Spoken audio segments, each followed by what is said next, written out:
So now we will start the fabrication process. The first step is the cleaning process. Cleaning process is very important to get efficient devices. And we will use the silicon wafer to do the solar cell. And for the transistor, we will use silicon and another layer on the top, silicon dioxide. So the base is the silicon wafer. For the silicon wafer, there are two sides. One the shiny bit, and the second one unpolished side. This one we will use it for the ohmic contact or any contact on the back side. Here we will use it for other part, which for making the contact, front contact, and transferring the CVD graphene. So the first stage now, we need to cut the silicon wafer. We need ruler and the cutter. As you can see here, there is sign for any wafer. This means you need to cut the wafer in the specific direction. I need to cut it in this direction. This one will give me two smooth sides or two proper sides. If I cut it in this way, this means I'll damage the silicon wafer. So I'll use this signal and I'll use the cutter 3 times gently.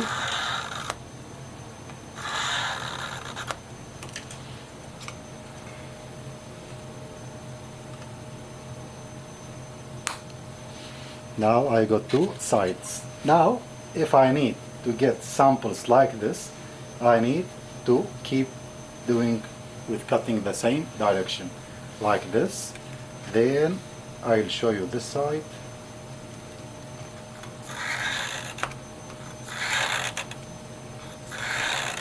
Three times. Now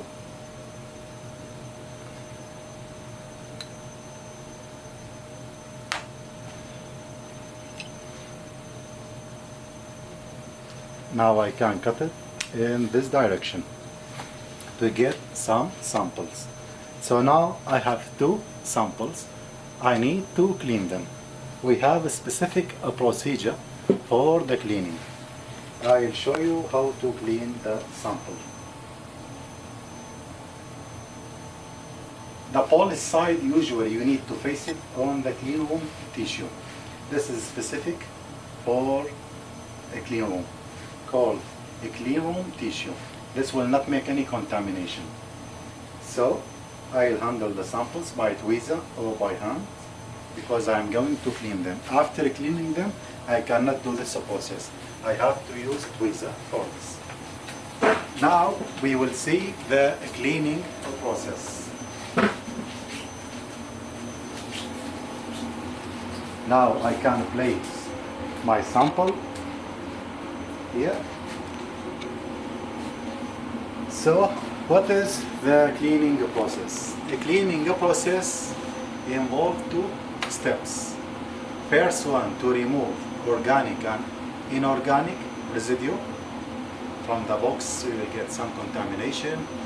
I pick them up by my hand, so there are some contaminations as well. So how to get rid of those? 2 steps. First, I need to use acetone, isopropanol, and DI water.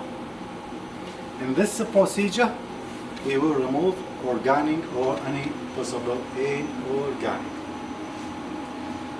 After this procedure, I need to get rid of the native oxide. Native oxide usually on both sides.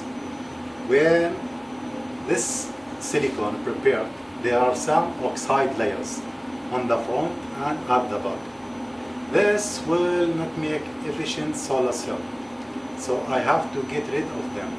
To get rid of them, we need to use some etching solution, which is hydrofluoric acid, HF, but unfortunately we cannot use in the clean room here. I developed another procedure by using KOH, also efficient and more friendly for the environment. So let's start with acetone.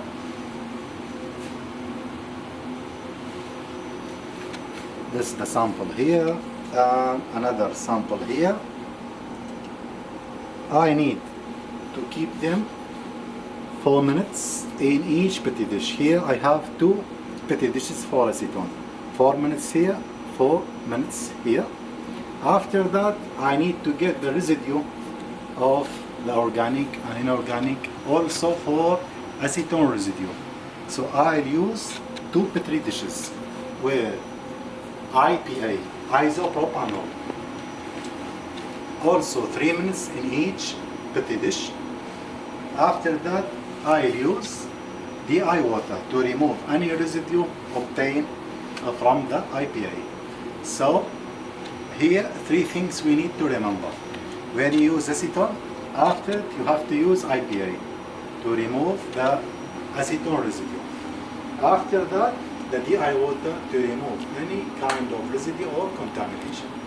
Then we will use nitrogen for dry the sample. Here we have nitrogen and we can control it. This is so high.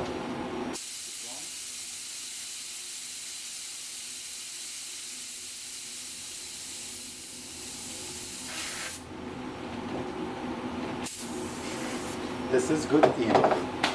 So we will wait for the time for the acetone, and then we will move the sample to the IPA, and we need this kind of setup for the cleaning. Then for KOH, what I need to do, I need to make it here in this fume cabinet because it's danger. So it's for dangerous acid and dangerous fumes. So now in the last stage for DI water, now I have to immerse them in KOH. Now I remove the organic and all the residue from the chemical.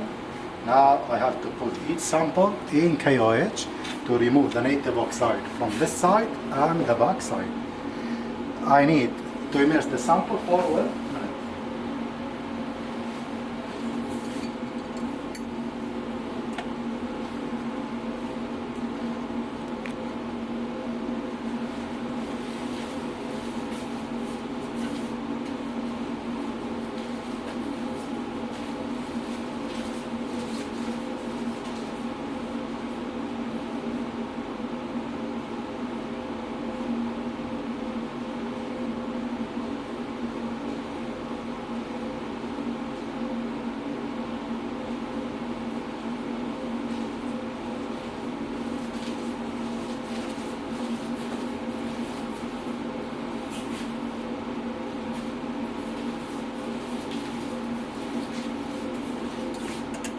Now we need to remove the sample from the KOH. So I have to put them in DI water, immerse them. 1 minute for each petri dish and both DI water. If you recognize, so far I use double petri dishes for acetone, IPA, DI water. This to ensure the best cleaning process. Just for KOH I use 1 sample only, because this will take less time. 1 minute or even 40 seconds is good enough. The concentration for KOH should be 40% to work the same as HF. But that one, as I said, we cannot use it in the clean room because there is a specific procedure. Now after I complete 1 minute, I have to put the sample in another petri dish. So this is the last stage for the cleaning process. Then I have to dry them by nitrogen, and I will show you.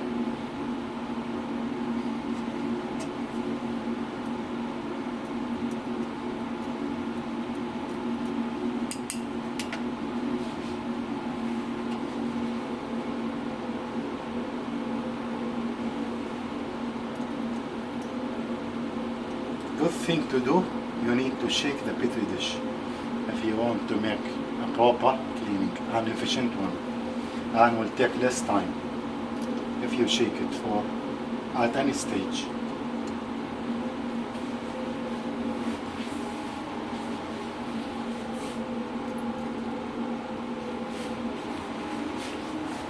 You need to carry the sample from the edge. Now you will dry the sample. Also I have to carry it from the edge. I cannot put it in the middle to ensure the cleaning surface.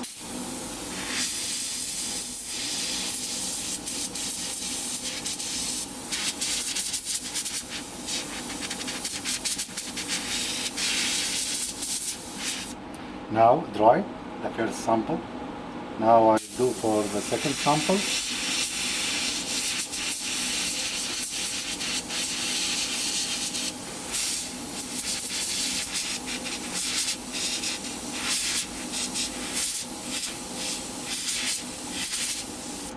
Now mostly 2 samples dried.